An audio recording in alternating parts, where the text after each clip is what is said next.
You do not trust me hanging out with my ex every weekend. Maybe we should just divorce.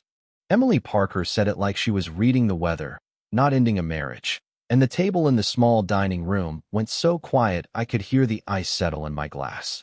She was standing by the kitchen island, one hand on her hip, the other wrapped around her phone, with that familiar look on her face that said I was already the one in the wrong. Logan Carter did not answer right away. I just looked at her, then at the half-packed tote bag by the door, then back at the woman I had spent years building a life with, all while she acted like my patience was a flaw instead of proof that I still cared.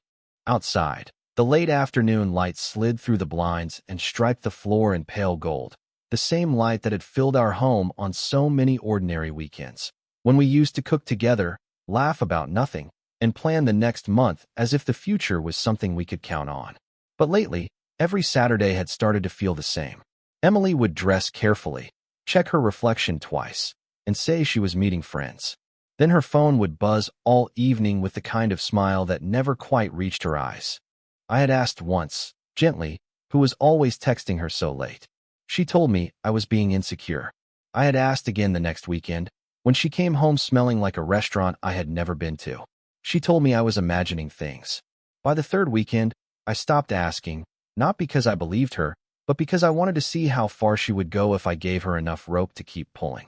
That was the part Emily never understood about me. She thought silence meant surrender. It did not. Silence was where I paid attention. Silence was where patterns became obvious. Silence was how I learned that her Saturday routine always started with extra time in the bathroom, a new dress that looked too planned to be casual, and a long pause before she kissed me goodbye, like she was remembering to perform a role. She liked to talk about trust when it suited her, but trust had always worked one way in our house. She could disappear for hours, shrug off questions, and call it freedom. I could notice the gaps, and suddenly I was the problem. I leaned back against the chair and kept my voice even. If that is what you want, I said, calm enough to make her blink, then maybe we should.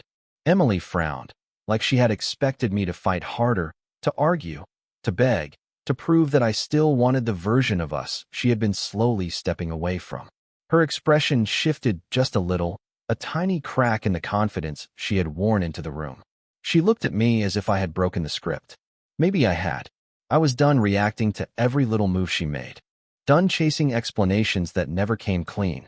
Done pretending not to notice the same story repeating itself every weekend while she treated my concern like an inconvenience.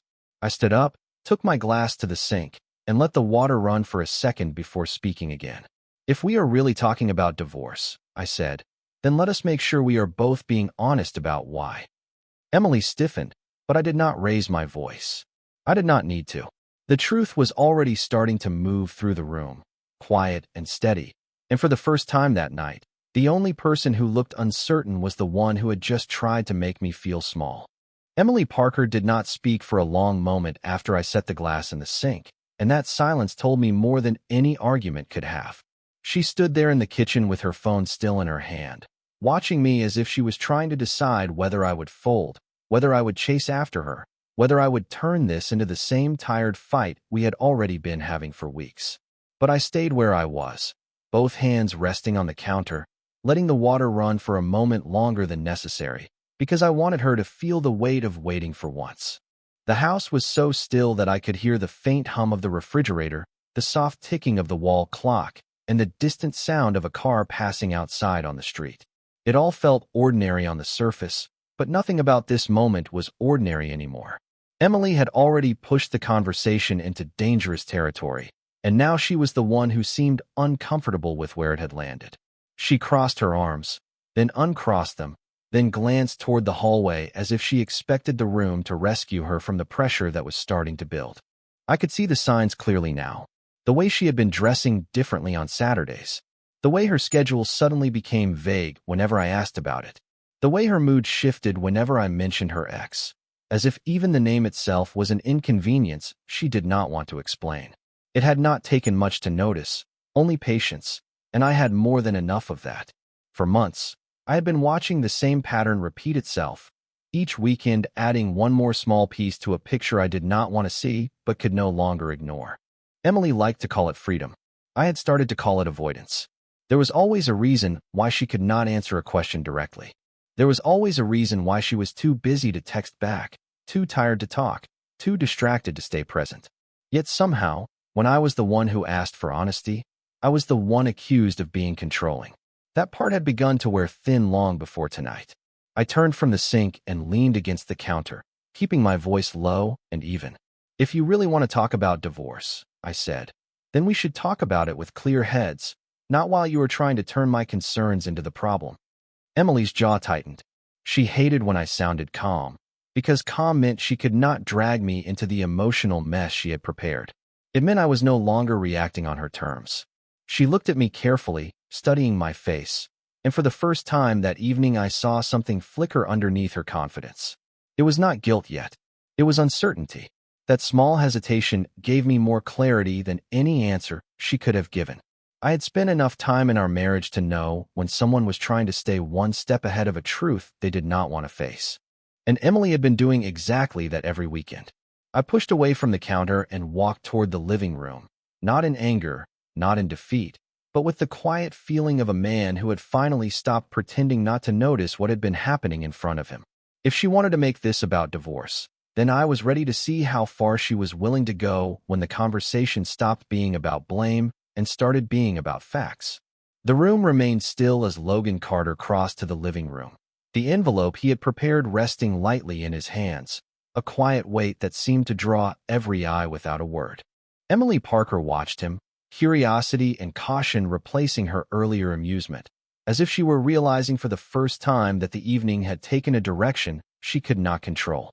The soft afternoon light filtered through the blinds, casting stripes across the hardwood floors and highlighting the subtle tension that had built in the space between them. Logan set the envelope on the coffee table, its presence understated but impossible to ignore, and stepped back, folding his hands in front of him and maintaining the calm expression that had unsettled Emily since the first words had been spoken. She moved closer, peering at the contents with an edge of disbelief, her confidence momentarily faltering as the pattern she had relied on for so many weekends began to break apart. The hum of the air conditioning, the faint ticking of the wall clock, and the distant sounds from the street outside all contributed to the silence, which was now filled with anticipation and the subtle pressure of revelation. Logan did not rush her, did not speak louder, nor did he gesture toward the envelope. Instead, he allowed the simple fact of his preparedness, the quiet certainty in his posture, and the careful planning that had led to this moment to speak for him. Emily's friends shifted uneasily in their seats, sensing the tension without fully understanding it, watching as she leaned forward, fingers resting lightly on the edge of the envelope, eyes darting to Logan and back at the papers. The documents inside represented months of careful preparation, financial organization, and private decisions made without her awareness, a reality she had assumed did not exist. Logan's eyes followed her movements, noting every micro-expression, every slight hesitation, every change in tone as she processed the information she had believed irrelevant until now. The living room seemed smaller, the space charged with the quiet acknowledgement of control that Logan had maintained throughout the evening. Emily's lips parted slightly, her hand hovering over the envelope as though she could push it away, but she did not, caught between curiosity and disbelief. Logan took a measured breath, maintaining the rhythm of calm observation that had defined his evening, allowing the weight of the revelation to settle fully in the room. Every glance, every pause, every detail contributed to the slow realization that she had underestimated him, that the narrative she had been telling herself and others was incomplete, and that Logan's silent authority had already reshaped the dynamic without a single loud confrontation. The subtle glow of the sunlight on the floor, the muted reflections from glassware, and the quiet exhalations of the people around them underscored the shift in power, the slow unveiling of strategy, and the unmistakable effect of patience and measured action. Emily's earlier confidence was fading in real time, replaced by careful assessment, uncertainty, and the dawning recognition that Logan had anticipated every move, every assumption, and every misjudgment.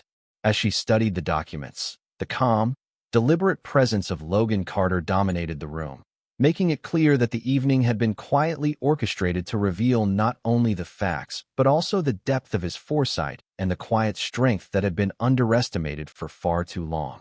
Emily Parker finally lifted her gaze from the documents, her hands hovering for a moment over the table as she tried to process the implications of what Logan Carter had quietly laid before her.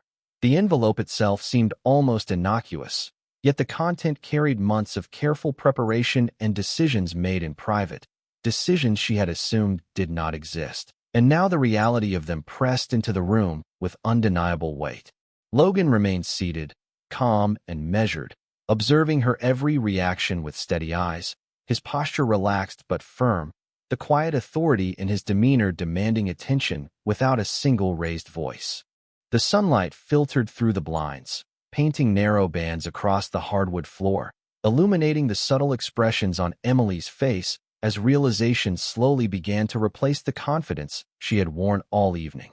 Around them, the hum of the refrigerator, the distant sounds of cars on the street, and the soft ticking of the wall clock accentuated the silence, emphasizing the shift in the room's energy. Emily's friends, once drawn into her laughter and casual authority, now watched cautiously, sensing the change in power and the unfolding revelation they had not anticipated. Logan's calm allowed the weight of his planning to speak for itself, and Emily's initial smirk faltered, replaced by hesitation and a slight tightening of her jaw, a subtle admission that she had misjudged the situation and the man sitting across from her. Each gesture, each pause, each glance between them carried significance. The documents on the table represented not only concrete facts, but also the culmination of Logan's patience, observation, and quiet strategy that had been developing far longer than anyone, including Emily, had realized. The living room, filled with familiar objects and the soft light of late afternoon, became the stage on which a narrative of misjudgment and revelation played out, showing how careful attention and restraint could create a turning point without confrontation. Emily's fingers traced the edge of the papers, a small sign of her processing the shift in control, while Logan maintained his even, measured presence, letting the silence stretch to emphasize the effect. The subtle reflections in glassware and the polished surfaces mirrored the changes in the room, each detail reinforcing the slow but unmistakable transformation of authority. Emily's previous certainty had eroded in small increments, and she now faced the reality that Logan had anticipated every move, every assumption, every attempt to manipulate the narrative, and the quiet composure he maintained made it clear that the evening, and perhaps the relationship, had been quietly recalibrated in his favor. Logan's deliberate restraint and the measured unfolding of information underscored a powerful lesson in patience, strategy, and observation, leaving Emily to recognize, with growing unease, that the person she had underestimated all along had quietly dictated the outcome from the very beginning, demonstrating the profound impact of calm, deliberate action over impulsive display. The subtle tension in the living room deepened as Logan Carter remained calm, watching Emily Parker shift in her chair, her fingers tracing the edge of the envelope with a mixture of disbelief and hesitation that betrayed the cracks in her confidence. The afternoon sunlight cast long shadows across the floor, highlighting every small movement and pause that conveyed the change in control, and the room seemed to hold its breath as the quiet dynamic unfolded. Logan did not speak, did not gesture, and yet the authority in his posture, the deliberate patience in his breathing, and the careful attention to every expression in front of him communicated more than words ever could. Emily's eyes scanned the documents again, as if trying to find a flaw, a detail she had overlooked, but the neat arrangement of pages and the clarity of the information made it impossible to deny the reality she faced.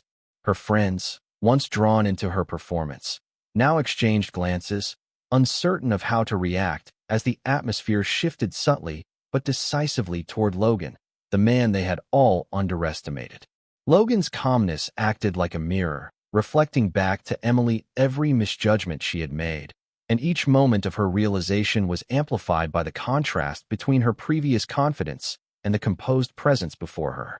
The hum of the refrigerator, the ticking of the wall clock, and the distant sounds of traffic outside created a quiet soundtrack that made each pause and glance more pronounced, emphasizing the tension and the careful orchestration that had led to this point.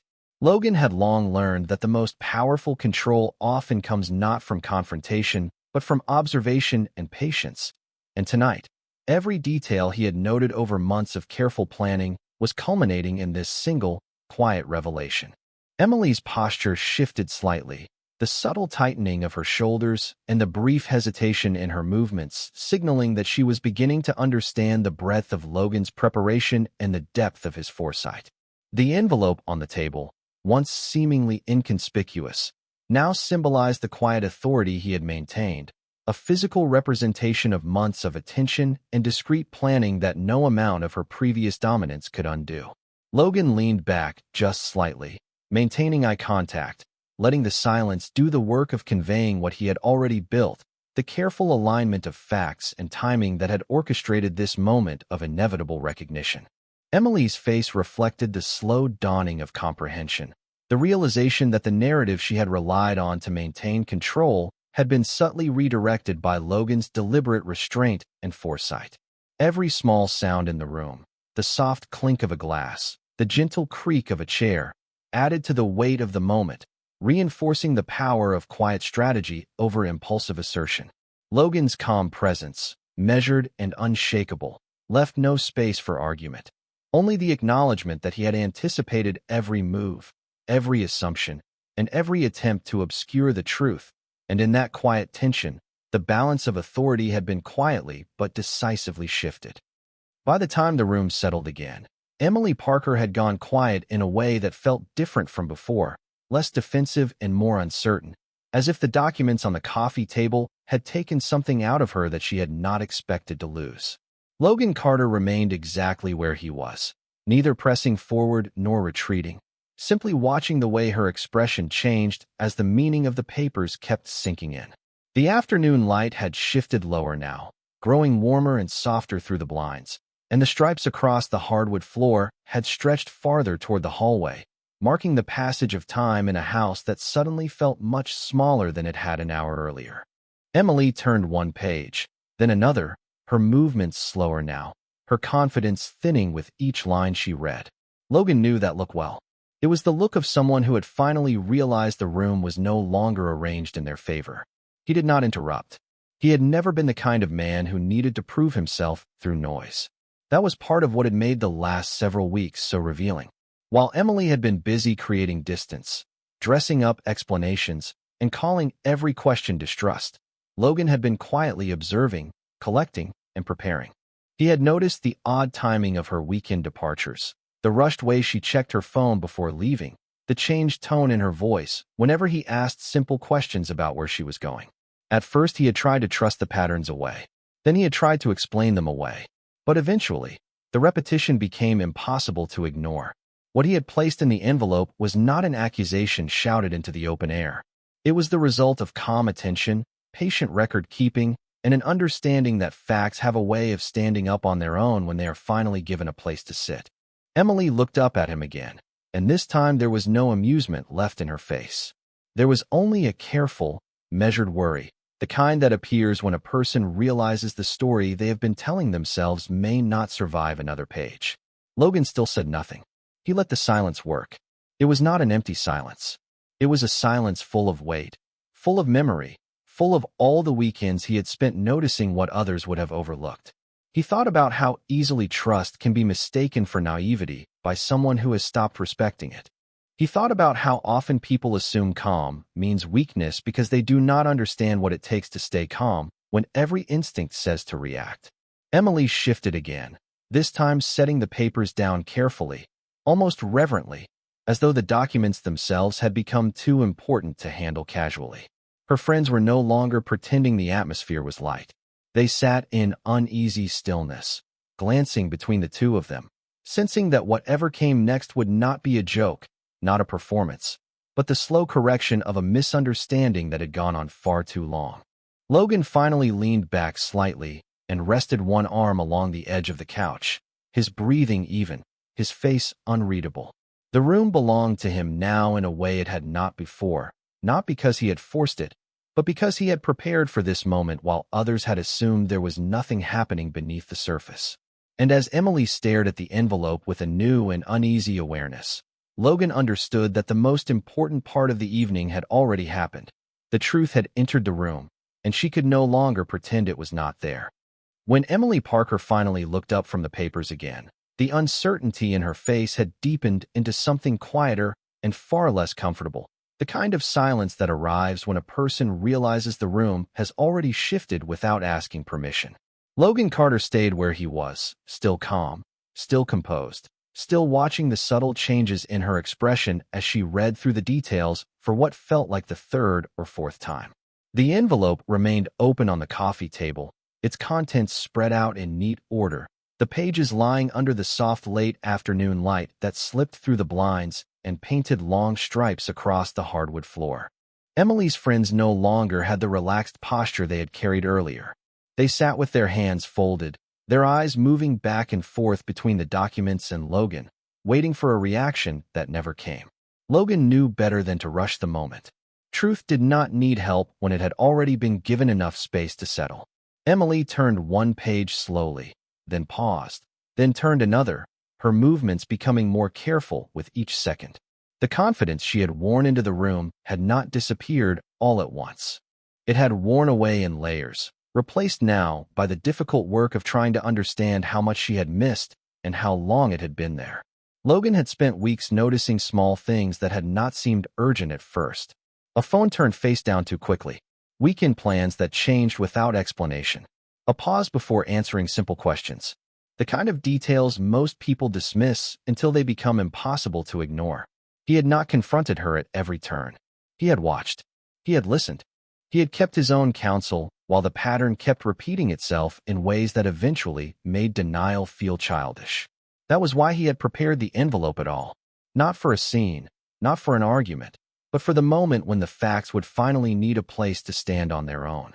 Emily pressed her lips together and set the papers down with unusual care, as if she were suddenly aware that every movement in the room carried meaning. Her earlier certainty, the one that had made her speak so easily about divorce, now seemed far away, almost embarrassing in its recklessness. She glanced at Logan, then at the papers, then back at Logan again, and in that small sequence he could see the change taking root. She was no longer talking to the man she thought she could push aside. She was trying to understand the one she had underestimated. Logan did not smile. He did not interrupt her thoughts. He simply let the room remain as it was, quiet and charged, the kind of quiet that makes people hear their own assumptions echo back at them. One of Emily's friends finally looked down at the table, unable to keep pretending this was still a casual conversation. Another shifted in the chair and cleared a throat that had gone dry. The room had stopped feeling social and started feeling honest, and that difference mattered more than any argument could have. Logan remained steady in the center of it all, his breathing even, his expression unreadable, his hands resting loosely as though he had all the time in the world. He had not needed to shout or accuse. He had only needed to make sure the truth arrived with enough clarity that it could no longer be pushed away. And as Emily stared at the final page with a face that no longer carried a trace of her earlier confidence, Logan understood that the turning point had already passed. What came next would not be about winning a fight. It would be about facing the fact that the man she had tried to dismiss had been the one holding the real position of strength all along. Emily Parker sat very still for a long moment, the documents resting open in her lap, now instead of on the coffee table, as if she needed the extra closeness to believe they were real. The late afternoon light had softened into a warmer glow, and the striped shadows from the blinds stretched farther across the hardwood floor, marking the slow passage of time in a room that no longer felt familiar. Logan Carter remained in the same place, steady and unreadable, his calm presence filling the silence without effort. He watched Emily carefully as her eyes moved over the pages again, not because she was looking for something new, but because she was trying to absorb what had already been placed in front of her. The confidence she had carried earlier in the day had been replaced by something more fragile, something closer to caution. Her voice, when it finally came, was quieter than before. She asked one question, then another, not in the sharp tone she had used at the start of the evening, but in the uncertain way people speak when they are beginning to realize that their assumptions may have been wrong. Logan answered only what needed answering. He did not rush to fill the space between her questions. He knew the silence was part of the moment. It gave her time to hear herself, time to hear how different the room sounded when she was no longer the one controlling the pace. Her friends had grown quiet as well. One of them stared down at a half-empty glass, while another folded her hands in her lap and avoided meeting Logan's eyes. Nobody in the room was laughing now. The energy had changed so completely that even the faint sound of traffic outside seemed louder than before. Emily looked up again, this time with a careful expression that was not quite anger and not quite disbelief. It was the expression of someone who had just discovered there was much more to the story than she had ever cared to ask. Logan did not move. He let the understanding settle in her face without interruption. Months of small signs had led him here. Months of watching her leave on weekends with the same excuses. Months of noticing the same patterns repeat until they could no longer be ignored.